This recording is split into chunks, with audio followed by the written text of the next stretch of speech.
Assalamualaikum warahmatullahi wabarakatuh. Waalaikumsalam.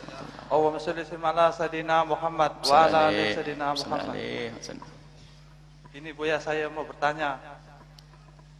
Kalau Habib tuh harus diistimewakan, boleh nggak tuh? Maksudnya dilebihkan dari orang biasa gitu. Biasanya tuh anak kecil Habib tuh nakal banget. Apa benar itu harus diistimewakan dalam hukum agama?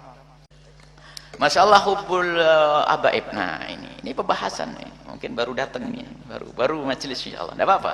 Baru majelis, pertanyaannya paling inti, paling penting. Masa mahabbah ahli bait? Nabi yang memerintahkan. Nabi tidak minta apapun. La yakum al-ajra illa al-mawaddata fil qurba, kecuali bagaimana engkau bisa menyambung tali kasih. Lihat, Nabi tidak mengatakan beri duit, beri ini, tapi mawaddah dulu. Tapi kalau sudah mawaddah, ada cinta, akan beres semuanya. Di saat Habib salah gimana? Di saat Habib ini. Jadi mawaddah dulu. Dalam hadis Nabi SAW, waktu Nabi memegang Sayyidina Husain, mencium bibir Sayyidina Husain dan mengatakan, Allahumma inni uhibbu Husaina. Ya Allah, aku mencintai Husain, fa'ahibbahu wa ahibba man ahabbahu wa dhurriyatahu. Ya Allah, aku mencintai Husain. Dicium. Dan cintailah Husain, cintailah Husain, dan cintailah yang mencintai Husain dan dzurriyyahnya dan keturunannya. Jadi ada mahabbah. Cuman mahabbah ini harus dijelaskan. Ada Habib yang nakal katanya begitu, ada Habib ini. Nah, itu dia manusia memang. Cuman cinta tidak boleh berubah.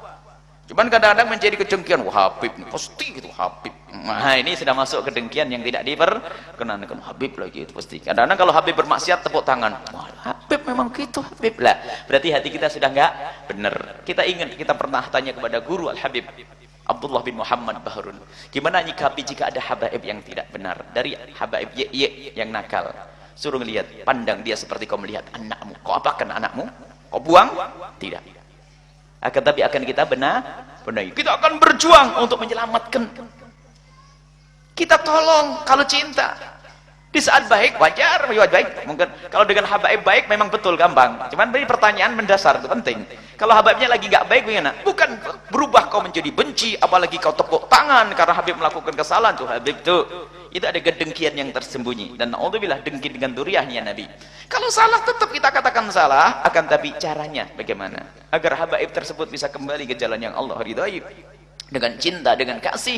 Wong dengan umat Nabi Muhammad saja kita harus membawa mereka dengan penuh kasih dan cinta. Bagaimana dengan habaib tidak dengan kasih dan cinta? Tentu lebih dengan kasih dan cinta. Maka mawaddah, dengan kelembutan, dengan kebaikan, dengan ini. Dan jangan menggunjing habaib sampai terjadi kebencian dengan habaib. Dan memang kita menemukan ada katanya habaib yang seperti itu, sehingga akan tapi menjadi antipati kepada habaib. Nah, itu diuji oleh Allah. Alhamdulillah kalau Bapak Ibu ketemu habaib yang baik-baik, tapi pangkatnya lebih tinggi kalau ketemu habaib yang nggak baik, tapi bisa tabah dan bisa membawa habaib kepada kebaikan. Tapi ingat, jangan berubah, karena habaib manusia bergaul dengan macam-macam. Ada yang nggak ngaji, tapi bukan berarti dengan nggak ngaji lalu kita jadikan alasan untuk merendahkan habaib. Mereka punya nasab kepada Nabi SAW, sambung Nabi, darahnya sambung kepada Nabi SAW. Maka cinta ini harus diterjemahkan dengan cinta yang benar. Cinta yang salah, Habibnya pengen mabuk, Habib nih kasih duit, mabuk dah Habib. Ini kurang ajar namanya. Nabi bahkan marah, kau mengambil petunjuk dariku, anak cucuku kau rusak. Marah Rasulullah.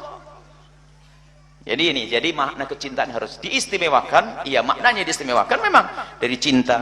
Misalnya mohon maaf, kalau kita punya duit hanya 1000, yang satu bukan Habib, yang satu Habib, tentu didahulukan Habibnya. Kenapa? Mendahulukan, maknanya didahulukan dalam hal ini. Coba dalam keadaan tertentu dianggap kalau sama-sama, kalau duitnya 200.000, Habib boleh dibagi rata karena sama-sama butuh, boleh. Tapi di saat butuh mendesak harus didahulukan. Jadi artinya apa? Banyak hal, urusan materi, urusan kasih sayang, urusan perhatian, urusan ini harus dibedakan. Kalau ini adalah dzurriyyah Nabi SAW, dan itu urusan hati. Sebab sekarang memang muncul juga ada kedengkian. Dan para habaib yang soleh-soleh, yang baik-baik juga marah dengan habaib yang nggak benar itu. Karena itu musibahnya lebih besar lagi kepada orang awam, jadi benci kepada habaib. Mereka para habaib juga marah. Sampai ada habaib yang ganggu, siapa itu mau dicari, jangan rusak habaib. Habaib itu dakwah ke sana kemari, kamu rusak. Sampai suatu ketika kita masuk ke rumahnya seorang tokoh, hanya kebetulan saya membawa, itu langsung ditutup pintu karena bawa Habib. Katanya, lah bawa Habib ditutup pintunya. karena ada Habib, jangan bawa Habib ke sini. Nah ini ada orang yang benci semacam itu adalah orang yang sangat rugi. Baik ya, habaib adalah zuriyah cucu Nabi SAW dari Sayyidina Hasan dan Sayyidina Husain sampai yaumul kiamah. Dan jangan seperti sebagian orang yang mengatakan cucu Nabi nggak ada. Itu adalah salah besar dan itu adalah bertentangan dengan Al-Quran. Allah Subhanahu wa Ta'ala sendiri waktu Nabi Muhammad dikatakan nggak bakal punya keturunan, Allah menurunkan ayat inna syani'aka huwal abtar, yang ngomong kau tidak punya keturunan Muhammad, dia sendiri yang nggak punya keturunan, dia tidak punya keturunan. Dan Nabi Muhammad punya keturunan dari Sayyidina Hasan dan Sayyidina Husain. Ini adalah keistimewaan. Dan hadis mahabbah Sayyidina Husain, kalau ingin tahu lihat maktal terbunuhnya Imam Husain, dibaca lengkap 2,5 jam. Buya punya cerita tentang Sayyidina Husain, versi kita ahli sunnah wal jamaah dari awal sampai akhir, sampai bagaimana Sayyidina Husain mendapatkan kesyahadahan, mati syahid di padang Karbala. Baik, ini masalah cinta kepada ahli bait Nabi sallallahu alaihi. Hadis yang banyak sekali, hadis tsaqalain. Bahkan hadis tsaqalain lebih sahih daripada hadis inni tarikun fikum amrayni ma in tamassaktum bihima lan tadillu ba'di kita Allah wa sunnati. Sahih. Tapi kita Allah itrati sahih dua-duanya dan tidak bertentangan. Karena dari masa ke masa habaib dengan sunnah tidak jauh. Kalau ada yang nyeleweng tentu dari bukan habaib juga banyak yang nyeleweng. Kenapa tidak kita hitung juga? Kenapa harus habaib tok yang dihisab? Karena ada kebencian habaib itu nyeleweng. Orang selain habaib yang nyeleweng juga penjahat juga ada.